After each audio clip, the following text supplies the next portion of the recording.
آپ کی؟ بہت توجہ ہے، لیکن برکت کے لیے کہہ رہا ہوں، توجہ ہے آپ کی؟ سارے فرشتوں کا سردار، کچھ فرشتے رہتے قبروں پر کھڑے، کچھ فرشتے رہتے مسجدوں میں، کچھ فرشتے رہتے گھروں میں، کچھ فرشتے رہتے کندھوں پر، کچھ فرشتے رہتے میناروں پر، کچھ فرشتے رہتے آسمان پر پہلے، کچھ دوسرے پہ رہتے ہیں، کچھ تیسرے پہ رہتے ہیں، کچھ چوتھے پہ رہتے ہیں، کچھ پانچویں پہ رہتے ہیں، کچھ چھٹے پہ رہتے ہیں، کچھ ساتویں پہ رہتے ہیں۔ وہ سب مقتدی ہے جبریل کے، اور ان سب فرشتوں کا مقتدا ہے جبریل امین سید الملائکہ جبریل اعظم۔ وہ کہاں رہتے ہیں؟ وہ کہاں رہتے ہیں؟ سدرۃ المنتہا پر رہتے ہیں۔ اور یہ سدرۃ المنتہا کہاں ہے؟ علم والوں کی توجہ، مجمع میں علماء بھی ہے، منبر پہ مفتیان کرام بھی ہے، ان کو کھلی کھلی چھوٹ ہے، غلط کہوں تو اب بھی دامن پکڑنا، بعد میں حساب کتاب نہیں رکھنا، سچی سچی بات کر دینا۔ جبریل کون ہے؟ سید الملائکہ، فرشتوں کا سید ہے، فرشتوں کا سید، فرشتوں کا سردار۔ اور سدرۃ المنتہا، منتہا کہتے اس کو ہے جہاں سب کی انتہا ہو جائے، جہاں اس کے آگے کوئی نہ جائے، سب کے آگے جبریل جائے، اس کے آگے کوئی نہ جائے۔ اتنی بلندی پہ رہنے والا جبریل حسین کے نانا کے دروازے پہ دربانی کرتا ہے۔ در کا دربار ہے جبریل۔ نعرہ تکبیر، نعرہ رسالت، نعرہ حیدری، عظمت امام حسین، پیر سید امین القادری، پیر سید امین القادری، اولاد رسول، دودھ بطول، علی کا خون، نعرہ تکبیر، نعرہ رسالت۔ جبریل اعظم۔ ابھی اس سے بڑھ کر دوسرا مصرع کا ہے بریلی کے تاجدار نے، ابھی میں نے اس کو رکھا ہے۔ ابھی آپ کو ہم چیک کر رہے ہیں کہ آپ اسی کو عزم کر سکتے ہیں نہیں کر سکتے ہیں۔ تیرے در کا دربار ہے جبریل اعظم، تیرا مدح خواہ ہر رسول و ولی ہے، تیرا مدح خواہ ہر رسول و ولی ہے۔ کسی کی تعریف نقیب نے کی، کسی کی تعریف ادیب نے کی، کسی کی تعریف خطیب نے کی۔ حسین کا نانا وہ ہے جس کی تعریف ہر نبی کرتا ہے۔ لاؤ نا ایسا نانا، ایسا نانا حسین کا ہے۔ اور اسی پہ بس کرتا ہوں اس لیے کہ ٹائم کی قلت ہے، ورنہ پڑھتا حسین کے نانا کی اور شان کیا ہے۔ ابھی آگے بات بھی کرنی ہے، صرف آدھے گھنٹے کا ٹائم اب میرے پاس ہے، اور ابھی شان امام حسین بھی بیان کرنا ہے، لیکن توجہ سے سنو۔ لوگ کہتے ہیں کیا ہے حسین؟ میں نے کہا اصل سے نسل کا پتہ چلتا ہے، اور اصل سے نسل کے ساتھ نسل سے اصل کا پتہ چلتا ہے۔ جانتے ہیں اگر پودا اچھا ہوگا تو پھل پھول اچھے ہوں گے۔ جب پودا دیکھ کر کے آدمی اندازہ کرتا ہے اس پہ لگا ہوا پھول اچھا، اس پہ لگا ہوا پھل اچھا، لیکن جب پودا نظر نہ آئے تو پھول دیکھ کر لگتا ہے اچھا پودا ہوگا تبھی پھول اچھا کھلا ہے، اچھا پھل ہے تبھی اچھا پھول کھلا ہے۔ اسی لیے کچھ لوگوں کا تعارف باپ کے نام سے لوگ نہیں کرا پاتے کیونکہ ان کے باپ اچھے نہیں تھے، اور کچھ لوگ ایسے ہیں کہ اولاد کے نام سے باپ کا تعارف نہیں کرایا جاتا کیونکہ اولاد اچھی نہیں تھی۔ لیکن یہ خاندان نبی ہے، جہاں سے پڑھو گے انہیں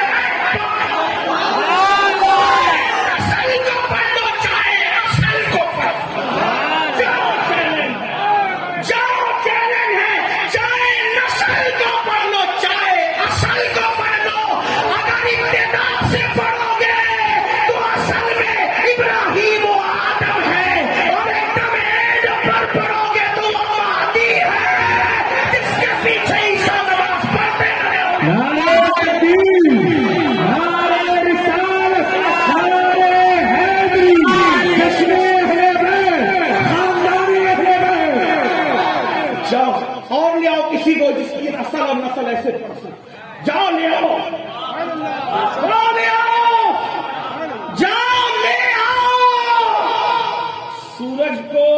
شراب کی بتی لے کے ڈھونڈنے کی بات نہیں کروں، اگر سورج ہاتھ میں لے کے ڈھونڈ سکتے ہیں۔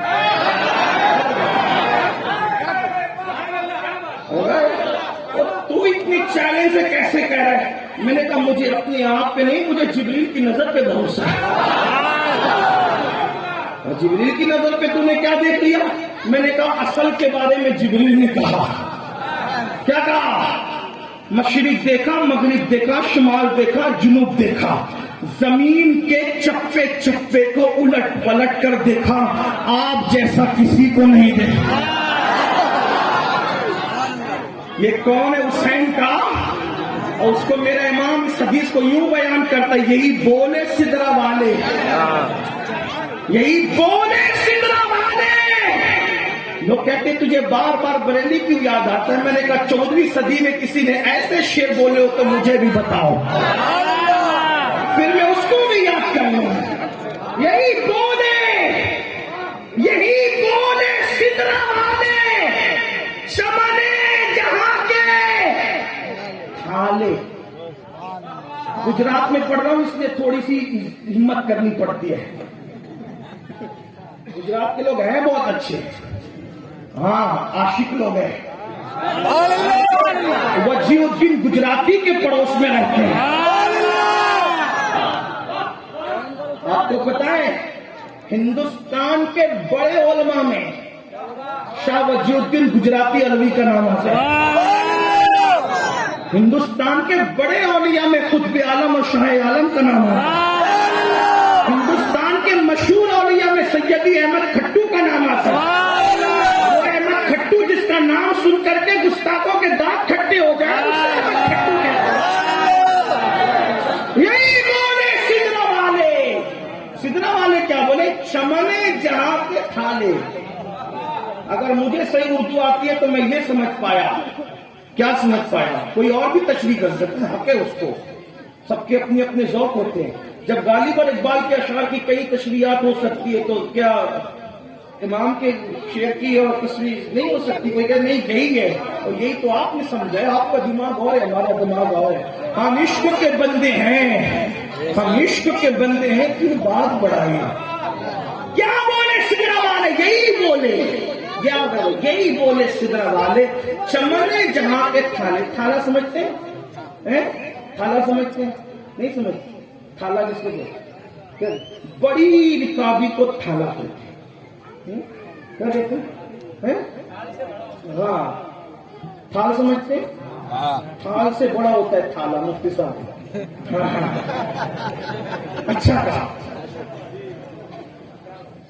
یہ جو چمن کہتے ہیں باغ کو، جہان کے باغوں کے تھالے، اور میں نے چھان ڈالے۔